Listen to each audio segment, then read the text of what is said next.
Imagine witnessing the impossible. Picture the most elite warriors in human history. Monks who could shatter stones with their bare hands, deflect arrows with iron-hard skin, and move faster than the human eye could track, lying dead in pools of their own blood. For over 600 years, no army, no emperor, no force on earth had ever breached the sacred walls of the Shaolin Temple. These weren't just martial artists.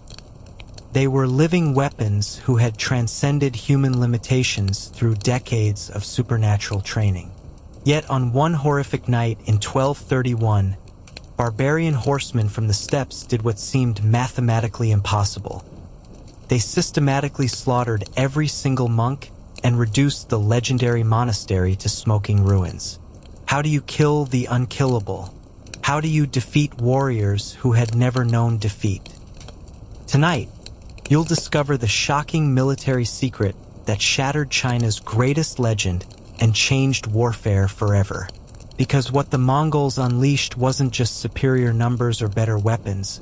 It was something far more terrifying that strikes at the very heart of what we believe about individual skill versus systematic destruction. This is the untold story of humanity's most devastating military revolution. But before our journey begins, please take a moment to like the video and subscribe. It's a simple way to support the channel. I am also always curious to know where in the world and at what time are you joining me tonight. So, I would really love to hear from you in the comments. The year was 1231, during the height of the Mongol invasion of the Jin dynasty in northern China. The Shaolin Temple had stood as an impregnable fortress of Buddhist warrior monks for over 6 centuries. Its reputation for invincibility, so complete that even emperors approached its gates with reverence and caution. Within those sacred walls lived over 800 warrior monks, each one a living weapon forged through decades of rigorous training that combined Buddhist meditation, Confucian discipline, and martial techniques that had been refined through generations of actual combat. These weren't ordinary religious devotees who happened to know some fighting techniques. These were professional warriors who had chosen the monastic path as the ultimate method of perfecting their martial abilities. Every monk had undergone the legendary 18 challenges, brutal tests of combat skill, physical endurance, and mental discipline that eliminated all but the most exceptional candidates. Those who survived this selection process spent the next 20 years mastering fighting systems so sophisticated and deadly that neighboring kingdoms sent their finest generals to study Shaolin methods. The monastery itself seemed designed by the gods to be unconquerable. Built into the Sacred Song Mountain in Hunan Province, the temple complex rose from natural cliffsides like an organic extension of the rock itself. Massive stone walls, some sections carved directly from the mountain face, created multiple defensive perimeters that funneled attackers into carefully designed kill zones. Ancient architects had positioned the monastery to take maximum advantage of elevation, with commanding views of all possible approaches and strategic positions that allowed defenders to rain death upon any force attempting to assault the sacred mountain. But the physical defenses were only part of what made Shaolin invincible. The true strength lay in the monks themselves and the revolutionary fighting systems they had perfected over centuries of continuous development.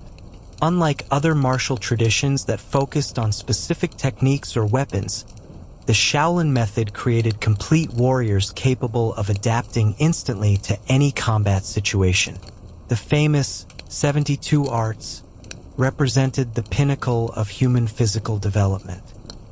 Monks who mastered iron shirt technique could withstand direct strikes from weapons that would kill ordinary men. Those who perfected iron palm could shatter stone walls with their bare hands. The lightness kung fu allowed warriors to move across water, scale vertical walls, and leap distances that seemed to defy gravity itself. Most fearsome of all was the 18 Arhats formation, where multiple monks could coordinate their movements to create a defensive matrix that appeared impenetrable to conventional military tactics. Master Hui Guang, the monastery's abbot and supreme martial authority, embodied the terrifying effectiveness of Shaolin training. Now 63 years old, he had spent 45 years perfecting martial techniques that had never been defeated in single combat. Stories of his legendary abilities had spread throughout China. How he had single-handedly defeated 100 bandits who attempted to rob pilgrims. How he had killed a tiger with his bare hands when it threatened the monastery. How he had deflected arrows fired by expert archers using nothing but his iron-hard forearms. Under his guidance, the Shaolin monks had developed tactical formations specifically designed to maximize their individual advantages, while creating collective fighting systems more powerful than the sum of their parts. The Tiger formation emphasized overwhelming offensive power, with monks striking in coordinated waves that could shatter enemy lines through pure kinetic force. The Crane formation focused on precision and timing, allowing smaller numbers of monks to defeat much larger forces by targeting vital points with surgical accuracy. The Dragon formation channeled the monks' internal energy cultivation into devastating group attacks that could reportedly kill dozens of enemies simultaneously. These weren't theoretical martial arts practiced in peaceful courtyards for spiritual development. Every technique, every formation, every strategic principle had been tested and refined through centuries of actual combat against real enemies. The monastery's reputation for invincibility wasn't based on legends or superstition, but on an unbroken record of military success that spanned over 600 years. During the Tang Dynasty, Shaolin monks had served as elite shock troops for imperial armies, their martial skills so superior to conventional soldiers that a single monk was considered equivalent to 20 regular infantry. During the Song period, they had successfully defended their mountain against repeated attacks by rebel armies, bandits, and even imperial forces during political upheavals. Every victory had added to their legend while providing practical experience that was incorporated into their evolving martial systems. But perhaps most importantly, the Shaolin monks possessed absolute confidence in their invincibility. This wasn't arrogance but rational assessment based on proven experience. For over 6 centuries, no enemy had successfully challenged their mountain stronghold. No military force had discovered tactics capable of overcoming their combined advantages of superior individual skill, impregnable defensive positions, and tactical formations specifically designed to defeat conventional armies. This confidence permeated every aspect of monastery life. Young novices were taught from their first day that they were training to become members of the most elite military force in human history. Advanced practitioners knew that mastery of Shaolin techniques made them essentially invulnerable to ordinary warriors. Even the monastery's strategic planning assumed that any enemy attack would eventually fail once confronted with the full application of Shaolin martial power. When disturbing reports began reaching the monastery about strange horsemen from the northern steppes who were conquering Chinese territories with unprecedented speed and brutality, the monks initially dismissed these accounts as exaggerated tales from panicked civilians. Barbarian raiders had threatened Chinese borders for millennia, but they invariably lacked the sophisticated military organization necessary to pose serious threats to prepared defenders, especially defenders with Shaolin's proven capabilities. Master Hui Guang convened the monastery's war council to assess the situation, but the discussion followed predictable patterns based on centuries of successful experience. These Mongol horsemen, regardless of their numbers, would eventually have to assault prepared positions defended by warriors whose individual skills far exceeded anything nomadic peoples could produce. The monastery's defensive advantages, combined with the monks' tactical formations, would prove decisive once serious combat began. The council's assessment seemed reasonable based on available intelligence. The Mongols appeared to rely primarily on mobility and numbers rather than sophisticated fighting techniques. Their victories against Chinese armies could be explained by surprise, superior horsemanship, and the typical reluctance of Chinese generals to accept heavy casualties in defensive positions. Against prepared defenders who possessed both tactical superiority and unshakable morale, such crude methods would prove inadequate. But this analysis contained a fatal flaw that would become apparent only when it was too late to matter. The monks were evaluating the Mongol threat according to their extensive experience with previous enemies, all of whom had operated according to familiar patterns of warfare that Shaolin methods had been designed to counter.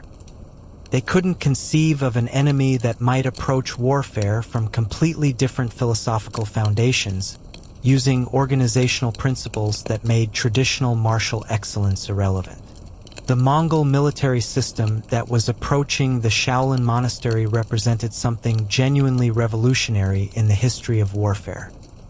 Genghis Khan had spent decades forging the scattered tribes of the steppes into a military machine that challenged every assumption about individual versus collective power, about the relationship between skill and effectiveness, about the very nature of victory itself. The genius of Mongol organization lay not in producing superior individual fighters, though Mongol warriors were undoubtedly skilled and disciplined.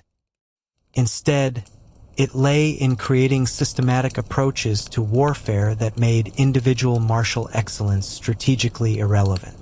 Every Mongol warrior was trained to function as part of larger tactical units that moved, fought, and adapted as integrated organisms rather than collections of individual fighters.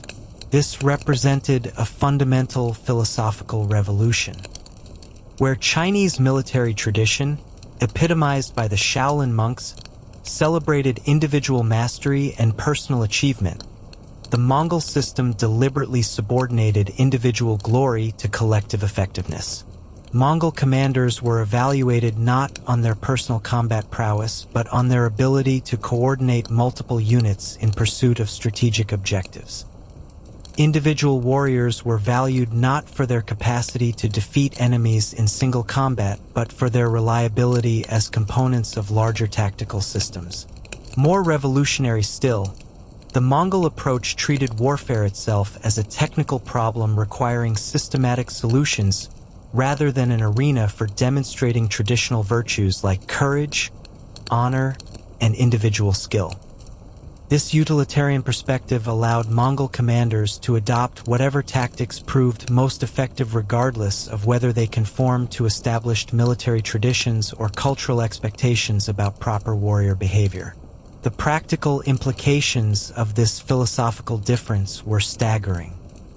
While Chinese armies, including the Shaolin monks, preserved ancient techniques and honored traditional methods as inherently superior to innovations, the Mongols treated every tactical concept as provisional, subject to modification or replacement based on battlefield results.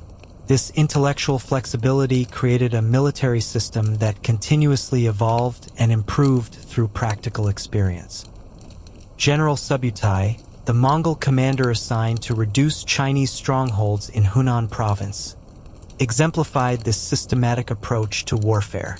Unlike traditional Chinese generals who were expected to demonstrate personal martial prowess and inspire their troops through individual heroism, Subutai was selected purely for his analytical intelligence and organizational capability. His reputation was built not on legendary feats of individual combat, but on his unmatched ability to coordinate complex military campaigns involving multiple armies operating across vast distances. When Subutai received orders to eliminate the Shaolin monastery as part of the broader campaign to secure Hunan province, he approached the task with characteristic methodical preparation. Rather than immediately mounting an assault, he spent months gathering intelligence about the monastery's defenses, the capabilities of its defenders, and the tactical principles that had made them successful against previous enemies. This intelligence-gathering operation was itself a masterpiece of systematic organization. Mongol forces included Chinese auxiliaries who could operate undetected in Chinese territories, gathering information about specific targets without alerting defenders to impending attacks. These agents infiltrated local communities surrounding Song Mountain, posed as traveling merchants or Buddhist pilgrims, and gradually assembled detailed intelligence about the monastery's routines, defenses, and personnel. More sophisticated still, the Mongols used their network of Chinese collaborators to study Shaolin martial arts techniques directly. Former students of various Chinese martial schools, captured during previous campaigns and offered service in the Mongol army as an alternative to execution, provided detailed analysis of how Chinese warrior monks fought, what techniques they used, and most crucially, what tactical assumptions underlied their approach to combat. Through this systematic intelligence operation, Subutai developed an unprecedented understanding of his enemy. He knew how many monks defended the monastery, how their defensive formations were organized, what weapons and techniques they preferred, and most importantly, what psychological and tactical assumptions they would bring to any confrontation. This knowledge would prove decisive when the actual assault began. But Subutai's preparation went far beyond simple intelligence gathering. He used the months before his attack to develop specific tactical innovations designed to counter everything that made the Shaolin monks effective fighters. Where previous enemies had simply tried to overwhelm the monks through superior numbers, Subutai recognized that numerical advantage alone would be insufficient against defenders whose individual capabilities were genuinely superhuman. Instead, he developed systematic approaches that would make individual martial excellence strategically irrelevant. The key insight was that Shaolin techniques, no matter how sophisticated, were designed to function within certain tactical parameters. By creating combat situations that violated those parameters, Mongol forces could neutralize the monks' advantages while maximizing their own organizational strengths. The most important innovation involved the coordinated use of archery and mobility to maintain tactical control while avoiding direct contact with Shaolin fighters. Mongol composite bows were extraordinarily powerful weapons capable of penetrating armor at ranges that exceeded anything the monks could cover quickly enough to engage in hand-to-hand combat. By maintaining distance and constantly repositioning, Mongol archers could inflict steady casualties while remaining beyond the reach of even the most advanced Shaolin techniques. But this wasn't simply a matter of using superior weapons technology. Subutai had studied how warrior monks moved and fought, learning to predict their tactical responses and position his forces accordingly. When monks attempted to close distance for combat, they would find themselves moving into carefully prepared killing zones where multiple Mongol units could concentrate their fire. When they remained in defensive positions, they would be gradually worn down by continuous archery attacks they couldn't effectively counter. More sophisticated still, Subutai planned to use superior Mongol mobility to create constantly changing tactical situations that would prevent the monks from achieving the psychological state necessary for effective martial arts performance. Shaolin techniques required mental calm, situational awareness, and the ability to read and adapt to enemy movements. The Mongol tactical system was designed to ensure that combat remained chaotic, unpredictable, and psychologically stressful. This represented psychological warfare integrated with tactical innovation. Traditional Chinese armies moved in predictable patterns that allowed skilled individual warriors to anticipate and counter their maneuvers. Subutai's forces would maintain tactical unpredictability through constant adaptation, ensuring that even the most experienced monk could never be certain what type of attack was coming next, from which direction, or with what timing. The preparation also included developing specific counters to each major category of Shaolin martial technique. The tiger style that emphasized overwhelming physical force would be neutralized by tactical spacing that prevented close combat. The crane technique that focused on precision strikes would be defeated by specially designed armor and coordinated group movements that made surgical targeting impossible. The dragon formation that channeled collective internal energy would be disrupted by psychological pressure and tactical chaos that prevented the concentration necessary for group meditation techniques. These weren't theoretical preparations. Subutai tested his tactical innovations against captured Shaolin practitioners and Chinese martial artists who had been recruited into Mongol service. Every counter-technique was refined through practical application until Mongol commanders were confident they could neutralize specific Shaolin advantages through systematic tactical responses. By the time Mongol forces were ready to move against the Shaolin monastery, they possessed something no previous enemy had ever brought to Song Mountain: complete strategic intelligence combined with systematic tactical preparation specifically designed to counter everything that had made the Shaolin monks invincible for over 6 centuries. The campaign began not with direct military action but with psychological warfare designed to undermine the monks' confidence before battle was joined. Mongol forces systematically destroyed every other Buddhist monastery in the surrounding region, demonstrating that sacred status provided no protection against their advance. Refugees fleeing these attacks brought increasingly terrifying reports to the Shaolin Temple about the fate of monks who had attempted to resist.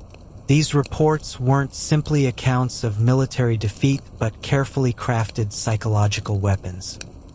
Subutai understood that the Shaolin monks' confidence in their invincibility was itself a crucial component of their fighting effectiveness. Shaolin techniques required absolute mental discipline and unshakable belief in one's own capabilities. By systematically destroying that confidence through documented examples of other warrior monks' failures, the Mongols began undermining Shaolin effectiveness before physical combat even began. The psychological campaign was carefully calibrated to create specific emotional responses that would interfere with martial arts performance. Some reports emphasized the overwhelming numbers of Mongol forces, designed to create anxiety about numerical disadvantage. Others focused on Mongol brutality and the specific tortures inflicted on captured monks, intended to generate fear that would compromise mental discipline. Still others contained accurate information about Mongol tactical innovations, but presented in ways designed to create overconfidence about Chinese ability to counter these methods. Simultaneously, Mongol agents spread disinformation designed to encourage tactical errors. Some reports suggested that the Mongols were primarily interested in negotiating tribute payments rather than destroying the monastery, encouraging the monks to believe they might avoid battle entirely through diplomatic means. Others deliberately understated Mongol capabilities and numbers, fostering overconfidence that would lead to tactical mistakes. Still others contained a mixture of accurate and false intelligence calculated to create confusion about Mongol intentions and methods. The goal was systematic disruption of the psychological equilibrium that was essential to Shaolin martial arts effectiveness.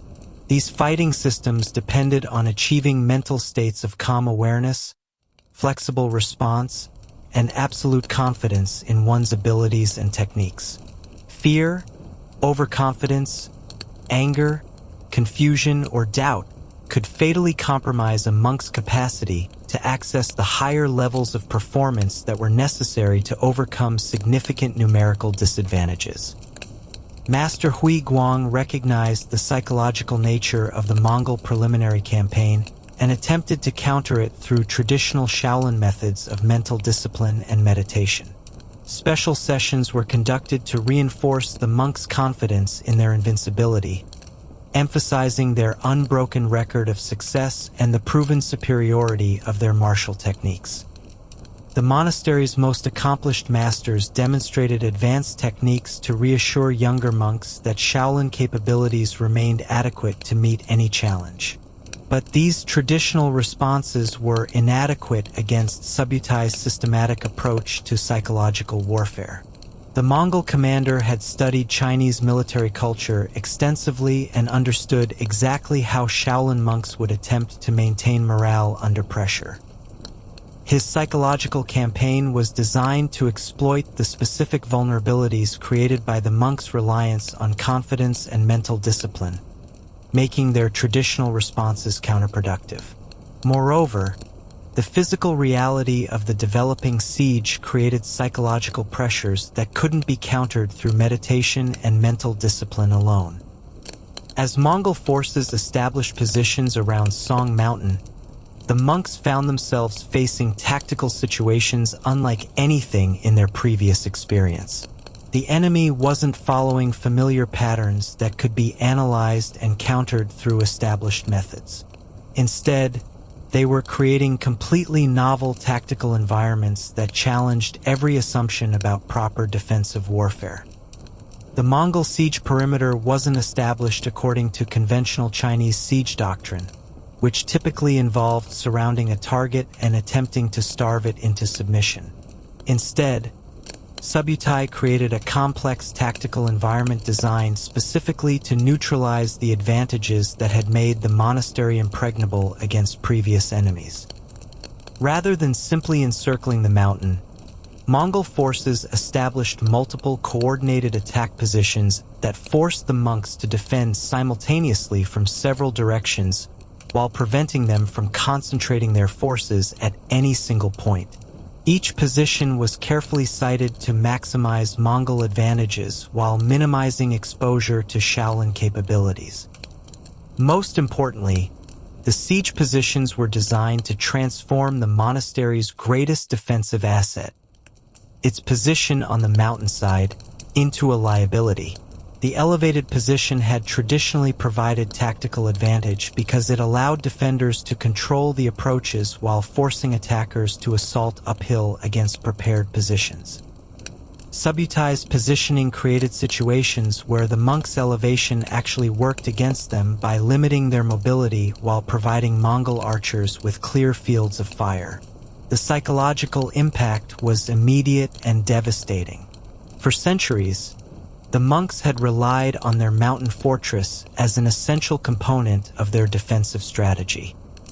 Seeing that advantage systematically neutralized by enemy tactical innovations created doubt about other assumptions that had seemed unquestionable. If the mountain itself wasn't providing adequate protection, what other traditional advantages might prove inadequate against this unprecedented enemy? But the most revolutionary aspect of Subutai's approach was his systematic use of time as a tactical weapon. Traditional siege warfare involved alternating periods of intense combat and relative quiet, allowing both attackers and defenders to recover between major efforts. Subutai instead created a tactical environment of continuous, moderate pressure that gradually eroded the physical and psychological resources the monks needed to fight effectively. Mongol forces operated in coordinated shifts that maintained constant pressure on multiple points of the monastery's perimeter 24 hours a day. The monks could never rest, recover, or engage in the extended meditation sessions that were necessary to maintain their higher levels of martial arts performance.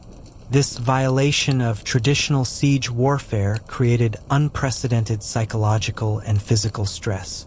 The cumulative effects began to show within weeks. Monks who had trained their entire lives to achieve superhuman physical conditioning and mental discipline found themselves operating under conditions of chronic fatigue and stress that made it increasingly difficult to access the advanced techniques that were necessary to overcome numerical disadvantages. Meanwhile, the systematic nature of Mongol operations meant that individual fatigue or stress among their forces had minimal impact on overall effectiveness. Each warrior knew exactly what to do in each tactical situation according to proven doctrine. Unit commanders coordinated actions according to established procedures that didn't depend on individual inspiration or heroic performance. The entire force functioned as an integrated machine that could maintain operational tempo indefinitely. This contrast between systematic collective action and individual excellence under pressure would prove decisive as the siege continued. The monks' performance declined as psychological and physical stress accumulated, while Mongol effectiveness actually increased as commanders gained experience with their tactical innovations and refined their coordination. The decisive assault began in the pre-dawn darkness of a moonless night, chosen specifically to maximize the psychological impact while minimizing the monks' ability to coordinate their legendary defensive formations. Subutai had studied the monastery's routines extensively and knew exactly when the defenders would be most vulnerable to surprise attack. But the assault itself wasn't the disorganized charge that the monks expected based on their experience with previous enemies.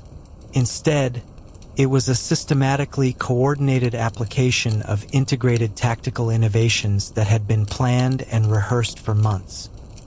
Every unit had specific objectives, specific routes of advance, and specific procedures for dealing with anticipated resistance. The initial phase involved coordinated archery attacks from multiple directions designed to pin down the monks while Mongol assault teams moved into position. The archers weren't simply shooting randomly at defensive positions, but were targeting specific locations according to detailed intelligence about the monastery's layout and the positions typically occupied by its defenders. As the monks attempted to respond to these attacks according to their traditional defensive formations, they found themselves moving into carefully prepared killing zones where additional Mongol units could concentrate their fire. The tiger formation that relied on explosive offensive power was neutralized by tactical spacing that prevented close combat. The crane formation that emphasized precision and coordination was disrupted by constant repositioning that made surgical strikes impossible. Most devastatingly, the dragon formation that channeled collective internal energy into group attacks was systematically prevented from forming by tactical pressure that kept individual monks separated and under continuous stress.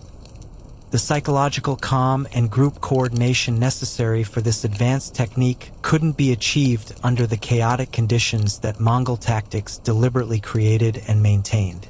As the assault continued, individual acts of incredible martial prowess became strategically irrelevant.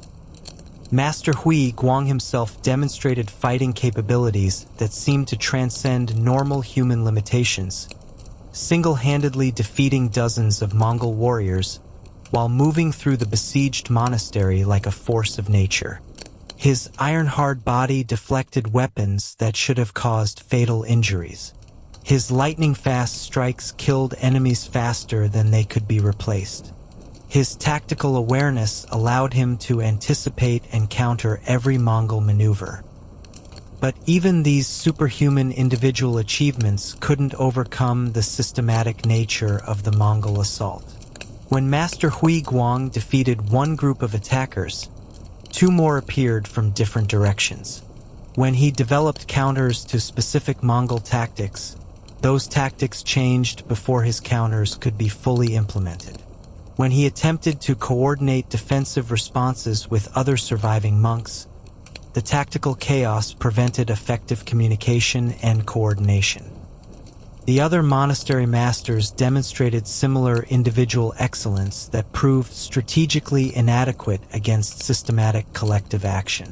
Master Li Wei, renowned for his 18 Arhats technique, created devastating defensive formations that could have stopped any traditional army. But the Mongols didn't advance in traditional formations that could be countered through established methods. Instead, they maintained tactical flexibility that made every defensive response partially obsolete before it could be fully implemented. Master Zhang Ming, whose mastery of internal energy cultivation allowed him to generate strikes of incredible power, found his techniques neutralized by tactical spacing and armor specifically designed to defeat the types of attacks he could produce. Master Wang Shu, whose light kung fu allowed him to move with supernatural speed and agility, discovered that mobility advantages became liabilities when the enemy controlled the tactical environment and could predict where mobile defenders would attempt to reposition. As the battle continued through the night and into the following day, the accumulated impact of systematic tactical pressure began to overwhelm even the most advanced martial arts techniques. The monks' individual capabilities remained extraordinary, but they were fighting within a tactical environment specifically designed to make those capabilities strategically irrelevant. The psychological impact was as devastating as the physical casualties. For centuries, the Shaolin monks had defined themselves through their martial invincibility. Their entire identity, both individual and collective, was built around the belief that sufficient skill and discipline could overcome any challenge. As that fundamental belief was systematically destroyed through practical demonstration of its inadequacy, the spiritual foundation of their resistance began to collapse. This represented perhaps the Mongols' most profound tactical innovation. They had learned to destroy not just armies but the cultural beliefs that gave those armies their will to fight. By proving that individual martial excellence couldn't overcome systematic collective organization, they were undermining the entire philosophical foundation of Chinese warrior culture. The final phase of the battle was less a military engagement than a systematic demonstration of the obsolescence of individual heroism in the face of organized collective power. As the monastery's physical defenses collapsed and its defenders were methodically eliminated, the few survivors faced psychological realities that no Shaolin monk had ever been forced to confront. Master Huiguang, mortally wounded but still conscious, witnessed the complete destruction of everything he had believed about warfare, martial arts, and the nature of invincibility itself. His individual mastery, perfected over 45 years of dedicated training, had proven inadequate against enemies whose systematic organization made traditional martial virtues strategically irrelevant. The realization was more devastating than his physical injuries. Some monks chose to fight to the death rather than accept surrender, maintaining their principles even as those principles were proven inadequate against the new tactical realities.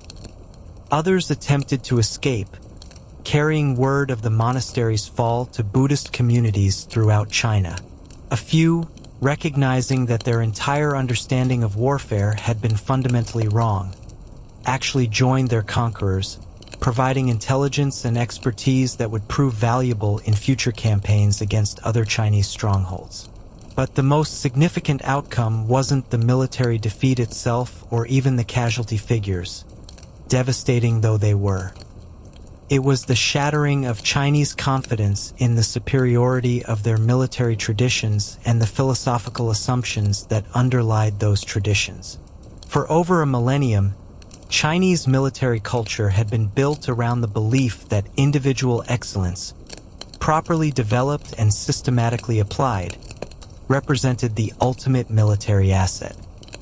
The Shaolin monks had embodied the pinnacle of this philosophy, serving as living proof that human discipline and skill could overcome any material disadvantage through superior technique and indomitable will. The Mongol victory demonstrated the fundamental error in this belief system. Individual excellence, no matter how highly developed, was vulnerable to systematic collective action specifically designed to counter it.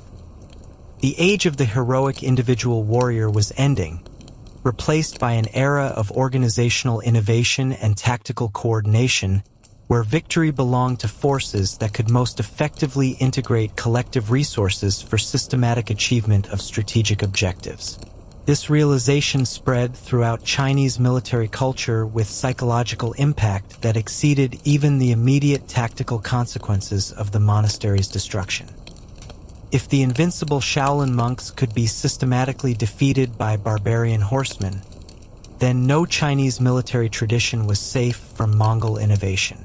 The psychological foundation of Chinese resistance began to crumble as news of the disaster reached other potential strongholds. The broader transformation that followed would fundamentally reshape Chinese civilization. Traditional military culture that emphasized individual heroism and personal martial achievement was gradually replaced by systematic approaches that prioritized organizational effectiveness and tactical coordination. The scholar-warrior ideal that had defined Chinese military leadership for centuries gave way to professional military systems that emphasized technical competence over personal charisma. But the implications extended far beyond military affairs into the fundamental structure of Chinese society.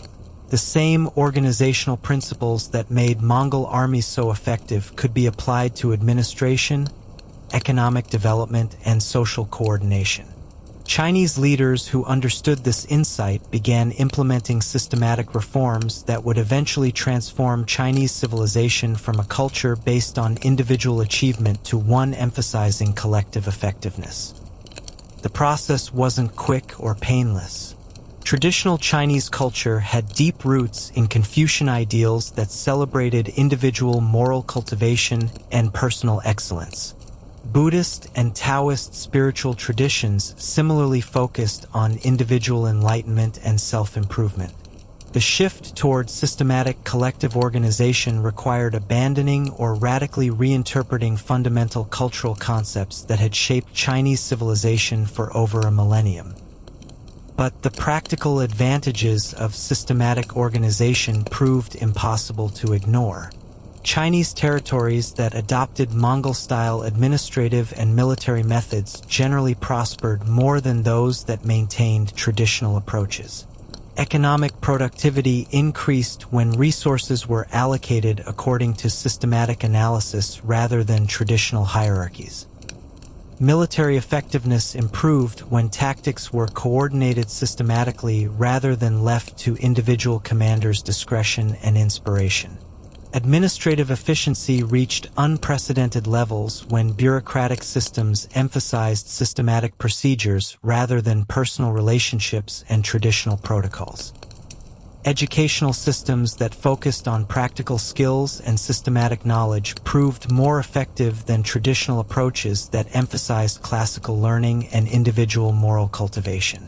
The cultural synthesis that eventually emerged combined Chinese intellectual sophistication with Mongol organizational efficiency, creating administrative and military systems that exceeded the capabilities of either purely Chinese or purely Mongol approaches.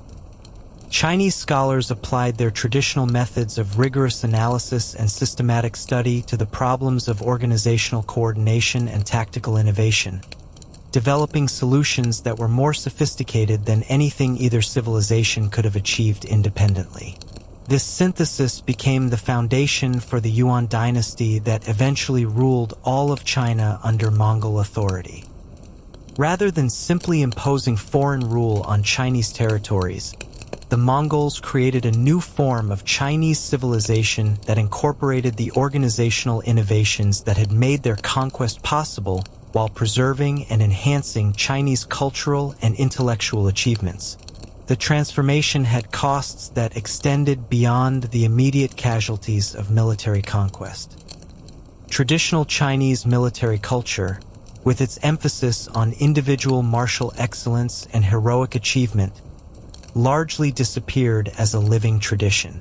The warrior monks who had once represented the pinnacle of Chinese martial development became historical curiosities, remembered more for their dramatic defeat than for their centuries of previous success.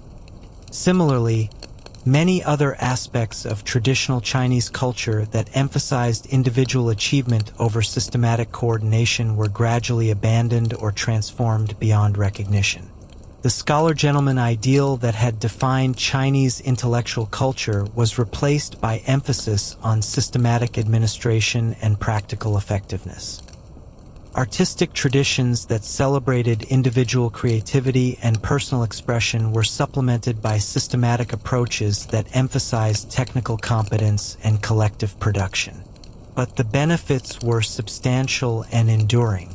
Chinese military forces that adopted systematic organizational methods proved capable of matching and eventually exceeding Mongol effectiveness.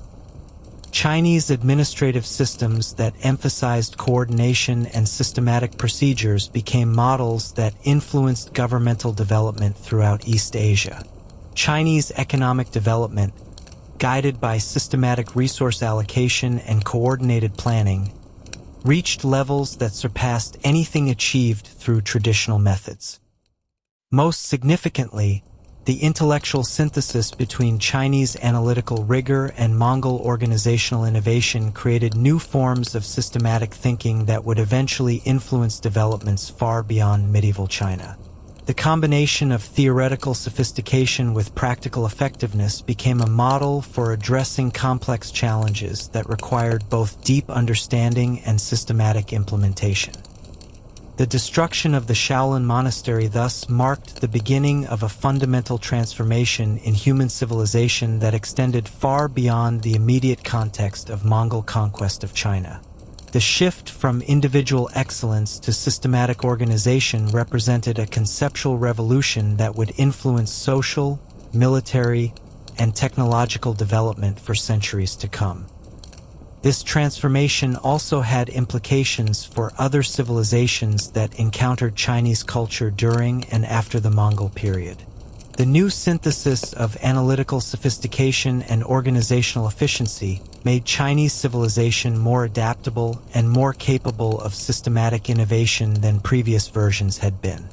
This enhanced adaptability would prove crucial as Chinese culture continued to evolve through subsequent encounters with other civilizations and technological developments. The broader historical significance becomes clear when we consider how this transformation influenced China's long-term development compared to other civilizations that maintained traditional emphasis on individual excellence over systematic organization. Chinese civilization's eventual success in developing sophisticated administrative systems, advanced technologies, and effective military organizations can be traced directly to organizational innovations that were forced upon China by Mongol conquest. The monks of Shaolin, had they been able to witness these long-term consequences, might have found some consolation in knowing that their sacrifice contributed to a transformation that ultimately strengthened Chinese civilization beyond anything that individual excellence alone could have accomplished. Their defeat became part of a collective achievement that exceeded what any traditional approach could have produced. But perhaps the most profound lesson concerns the nature of historical change itself. Major transformations in human civilization often result not from gradual evolution of existing systems, but from dramatic confrontations that force rapid adaptation to new realities. The Shaolin monks' defeat forced Chinese civilization to abandon comfortable assumptions about the superiority of traditional methods and embrace systematic innovation as essential for survival and continued success. This pattern of forced adaptation through military pressure has recurred throughout history, suggesting that warfare's most significant contribution to human development may be its tendency to accelerate organizational and technological innovation by making the costs of conservatism prohibitively high. The monks' confidence in their invincibility became a strategic liability precisely because it prevented recognition of the need for systematic adaptation to revolutionary tactical developments.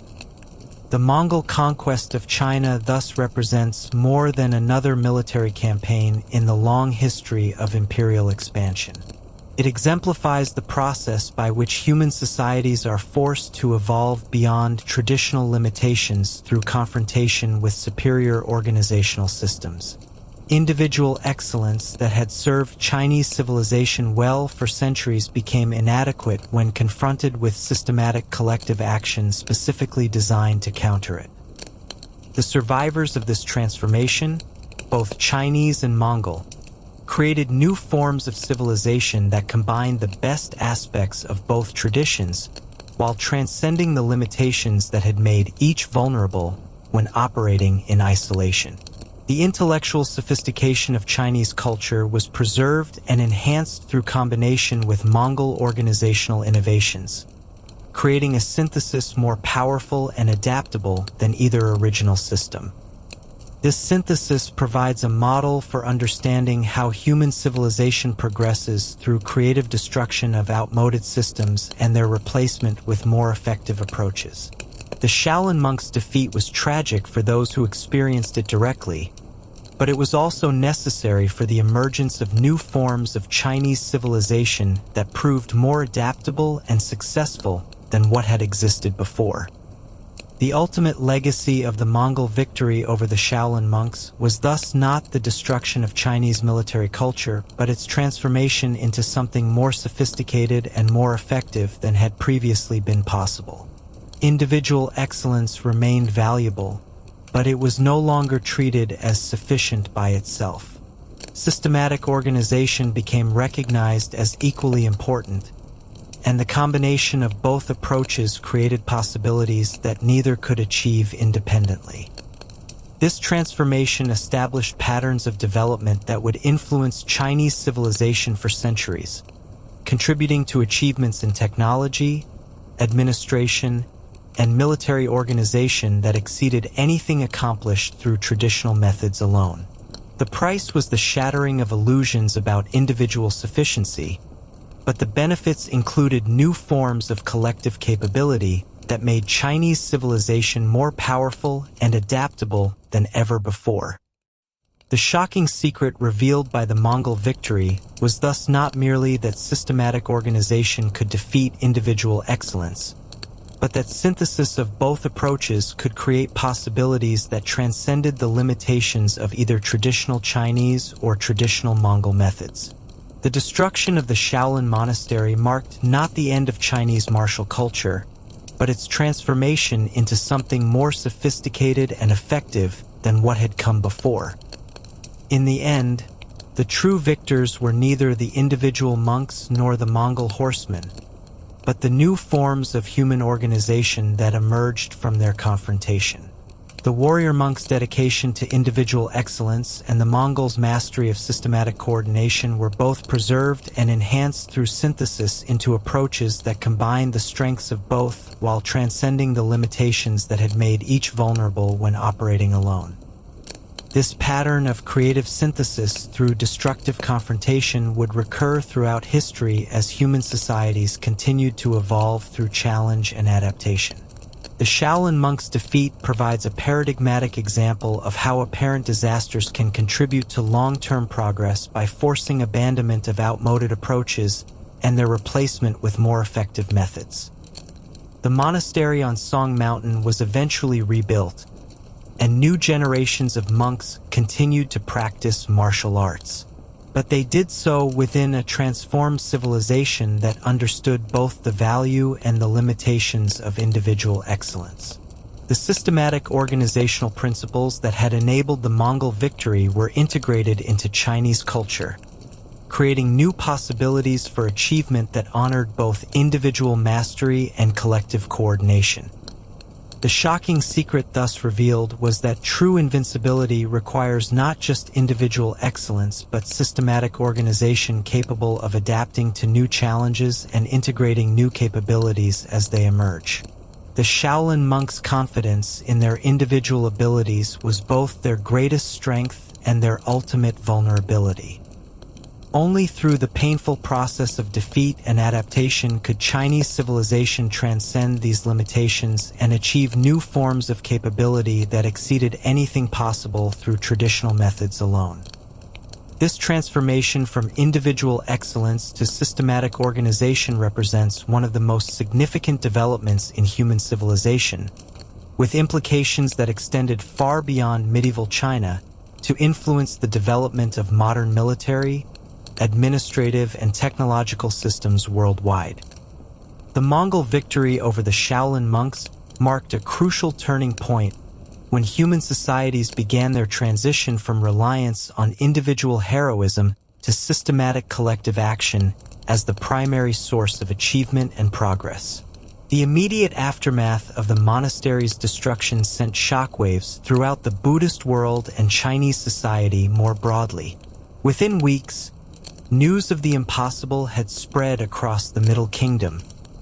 The Invincible Shaolin monks had been systematically annihilated by barbarian horsemen.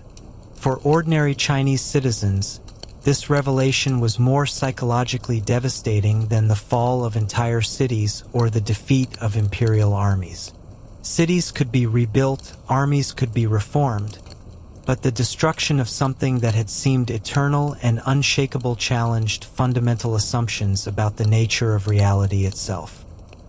Buddhist monasteries throughout China found themselves facing existential questions that had never before required serious consideration. If the Shaolin monks, with their centuries of accumulated wisdom and proven martial invincibility, could be so completely defeated, what did this mean for Buddhist philosophy more broadly? The monastery had represented more than just a military stronghold. It embodied the Buddhist ideal that disciplined spiritual practice could transcend material limitations and achieve seemingly impossible results. The theological implications were profound and lasting. Buddhist teachers were forced to re-examine doctrines about the relationship between individual spiritual achievement and practical effectiveness in the material world. The traditional emphasis on personal enlightenment and individual transcendence came under scrutiny as communities grappled with the apparent demonstration that collective organization could overcome even the highest levels of individual spiritual and martial development. Some Buddhist schools responded by doubling down on traditional approaches, arguing that the Shaolin defeat represented a failure to achieve true spiritual mastery rather than evidence that individual excellence was inherently inadequate. These communities increased the rigor of their training regimens and emphasized even more extreme forms of individual discipline and spiritual practice. But more pragmatic Buddhist leaders began exploring ways to integrate the organizational insights demonstrated by Mongol success into Buddhist practice itself.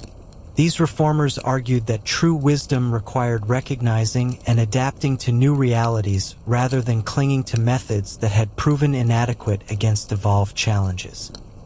They began developing Buddhist approaches to collective action and systematic organization that preserved spiritual principles while acknowledging practical necessities. The military implications spread even more rapidly throughout Chinese society. Every warlord, general, and regional commander who heard the account of Shaolin's fall was forced to reconsider their own military preparations and tactical assumptions. If a systematic organization could defeat the most individually skilled warriors in China, then every military leader needed to understand and adopt similar organizational methods or face similar destruction. This recognition triggered a revolution in Chinese military education and training. Traditional approaches that emphasized individual skill development and personal charisma were gradually supplemented or replaced by systematic study of organizational methods, tactical coordination, and collective discipline. Military academies began incorporating analysis of Mongol methods into their curricula, despite the cultural resistance to learning from barbarian enemies. The transformation was particularly dramatic among China's traditional military aristocracy. For centuries, military leadership had been viewed as an expression of personal virtue and individual excellence. Generals were expected to inspire their troops through demonstrations of superior skill, moral character, and heroic behavior. The Mongol model suggested that effective military leadership required systematic analytical capability and organizational skill rather than traditional heroic virtues. Many established military leaders resisted this transformation, viewing it as a betrayal of fundamental Chinese values and a capitulation to barbarian methods. These traditionalists argued that adopting Mongol organizational techniques would undermine the moral and cultural foundations of Chinese military effectiveness, creating armies that might win battles but would lose the deeper cultural war for Chinese civilization's soul. But younger military leaders, particularly those who had witnessed Mongol effectiveness firsthand, recognized that cultural purity was meaningless if it resulted in systematic military defeat. These reformers began studying Mongol methods intensively, developing hybrid approaches that combine Chinese intellectual sophistication with Mongol organizational innovations. The results were dramatic and swift. Chinese military units that adopted systematic organizational methods proved significantly more effective than those that maintained traditional approaches. Regional commanders who implemented coordinated training, systematic logistics, and collective tactical discipline began achieving victories against both traditional Chinese enemies and Mongol forces themselves. More significantly, these successful adaptations began demonstrating that Chinese civilization could not only survive the challenge posed by Mongol organization, but could potentially exceed Mongol effectiveness through more sophisticated application of similar principles. Chinese intellectual traditions of rigorous analysis and systematic study, when applied to organizational problems, produced solutions that surpassed anything the Mongols had developed through practical experience alone. This realization marked the beginning of Chinese intellectual engagement with systematic organization as a field of study worthy of scholarly attention. Traditional Chinese scholarship had focused primarily on classical literature, moral philosophy, and artistic expression. The practical necessities of survival in a world dominated by systematic military organization forced scholars to apply their analytical capabilities to problems of collective coordination and institutional effectiveness. The intellectual revolution that followed would transform Chinese civilization as fundamentally as the military revolution had transformed Chinese warfare. Scholars began developing theoretical frameworks for understanding organizational effectiveness, creating bodies of knowledge that could be transmitted systematically rather than learned only through practical experience. These theoretical developments made it possible to achieve levels of organizational sophistication that exceeded anything possible through trial and error learning alone. The administrative implications were equally transformative. The traditional Chinese government had operated according to principles that emphasized personal relationships, moral character, and classical learning. Officials were selected based on their mastery of traditional texts and their demonstration of Confucian virtues. Administrative procedures relied heavily on individual judgment and personal discretion. The Mongol model demonstrated that systematic administrative procedures could achieve higher levels of efficiency and effectiveness than traditional approaches based on personal virtue and classical learning.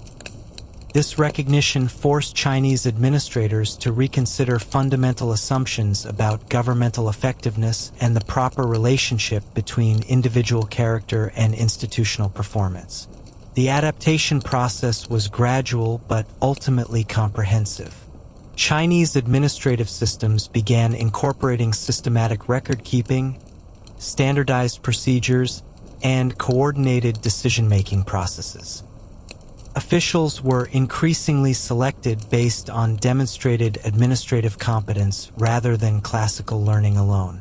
Government effectiveness was evaluated through systematic measurement of practical results rather than assessment of moral character. These changes created administrative systems that combined Chinese intellectual sophistication with systematic organizational methods, producing governmental capabilities that exceeded anything achieved by either traditional Chinese or traditional Mongol approaches.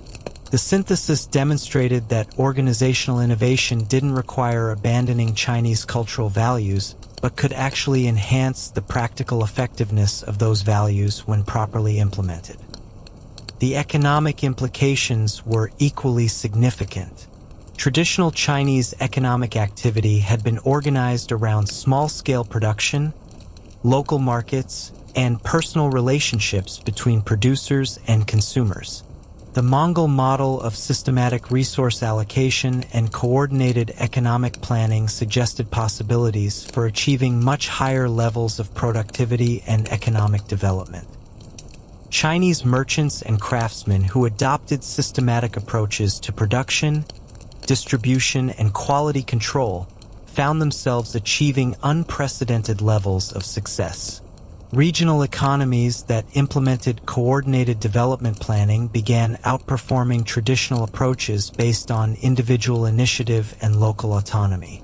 The cumulative effect was economic growth that exceeded anything China had previously experienced.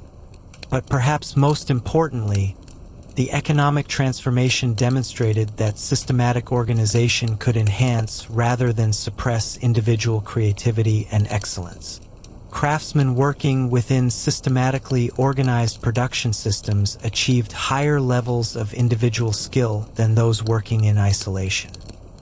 Merchants operating within coordinated distribution networks developed more sophisticated business capabilities than those relying solely on personal relationships and local knowledge. This synthesis of individual excellence with systematic organization became the foundation for China's eventual emergence as the world's most advanced civilization in terms of technology, economic development, and administrative sophistication.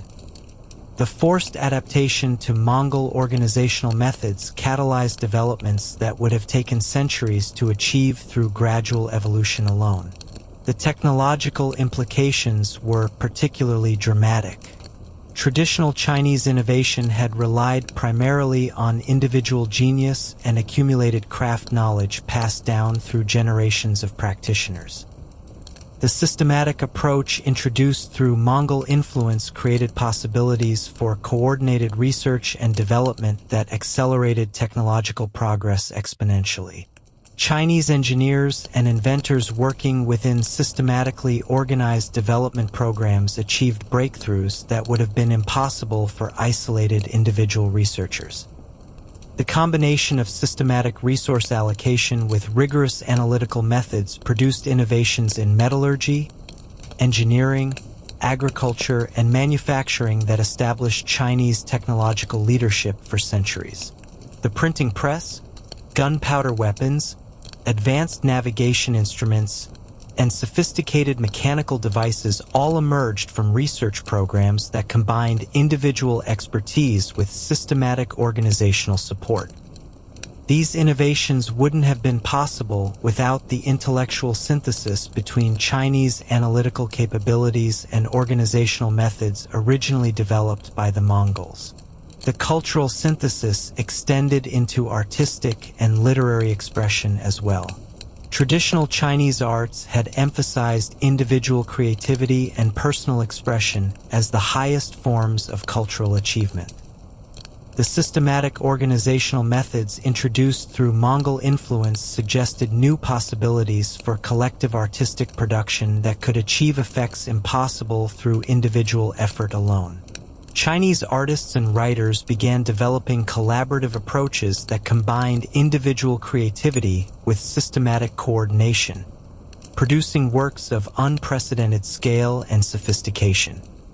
The great cultural projects of subsequent dynasties, from massive architectural undertakings to comprehensive literary collections, reflected this synthesis of individual excellence with collective capability. But the transformation wasn't limited to China itself.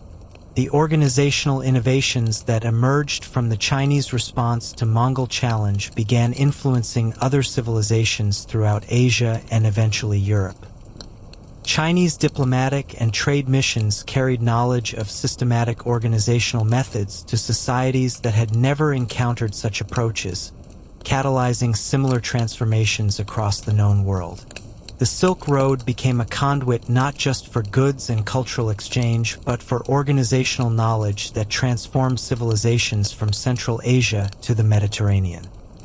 Societies that adopted Chinese-influenced systematic methods achieved rapid improvements in military effectiveness, administrative capability, and economic productivity.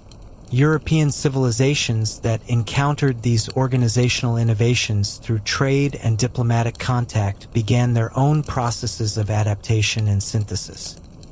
The eventual emergence of European military and administrative systems that could challenge Chinese and Islamic civilizations can be traced directly to knowledge that originated with the organizational revolution forced upon China by Mongol conquest. The global implications became clear as systematic organizational methods spread throughout the interconnected civilizations of the medieval world.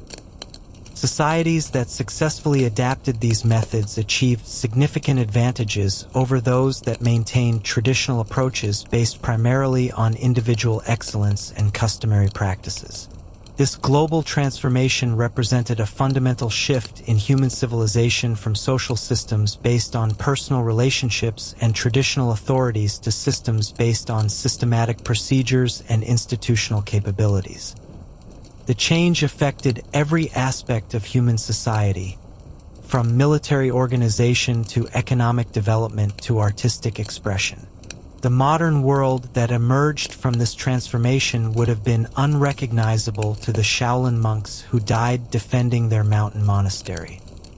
Their defeat catalyzed changes that eventually created civilizations based on systematic education, coordinated research and development, institutional governance, and collective problem-solving approaches that exceeded anything possible through traditional methods alone.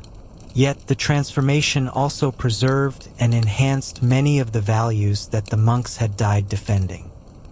The pursuit of individual excellence continued, but within systematic contexts that allowed individual achievements to contribute to collective capabilities exceeding what isolated individual effort could accomplish. Spiritual and philosophical development remained important, but was increasingly integrated with practical effectiveness and institutional contribution. The ultimate irony of the Shaolin defeat was that it forced the development of approaches that actually fulfilled the monks' deepest aspirations more completely than their traditional methods ever could. Their desire to transcend individual limitations and achieve seemingly impossible results was realized through systematic organization that allowed collective human effort to overcome challenges that no individual, however skilled, could address alone. The monastery that rose from the ashes of Mongol destruction incorporated these lessons, creating new forms of Buddhist practice that combined traditional spiritual discipline with systematic organizational methods. These reformed communities achieved levels of social contribution and spiritual effectiveness that exceeded anything their predecessors had accomplished through individual excellence alone. The legacy of that terrible night when Mongol horsemen shattered the myth of Shaolin invincibility thus extended far beyond the immediate military and political consequences. It marked the beginning of humanity's transition from societies based on individual heroism to civilizations based on systematic collective capability, a transformation that would ultimately create the modern world with all its unprecedented achievements and possibilities.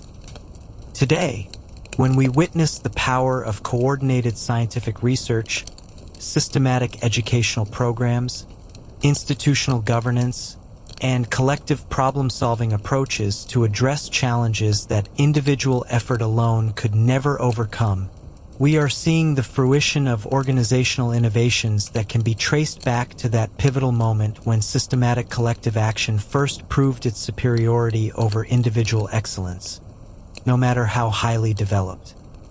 The shocking secret revealed by the Mongol victory over the Shaolin monks was thus not the inadequacy of individual excellence, but the discovery of systematic methods for combining individual capabilities into collective achievements that transcended what anyone had previously believed possible.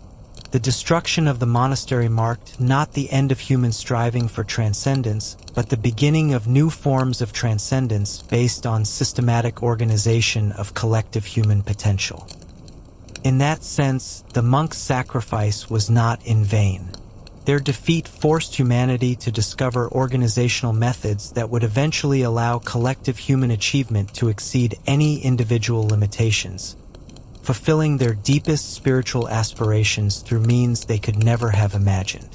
The mountain monastery's burning walls marked not just the end of an era but the violent birth of the modern world, with all its systematic capabilities for human excellence and achievement.